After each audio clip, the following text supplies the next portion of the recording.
Собрала наши любимые книги для детей от 3 до 6 лет. Те книги, которые мы реально перечитываем и которые помогают не только развлекать ребенка, но и воспитывать. Азбука чувств– это книга, которая помогает ребенку понять свои эмоции, что такое гнев, тревога, беспокойство. Через нее намного легче разговаривать с ребенком о чувствах. Чевостик. Я просто обожаю книги Чевостик. Они настолько интересно рассказывают о мире, что даже взрослым хочется слушать. Ребенок реально начинает интересоваться всем вокруг. У них очень много разных тематик.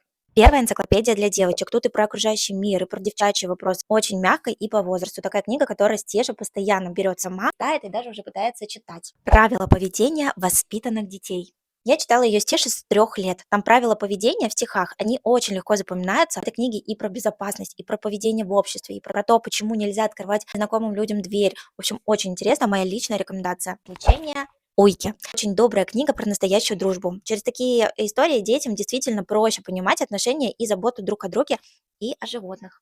Сохраняйте, если тоже собираете домашнюю библиотеку для ваших деток.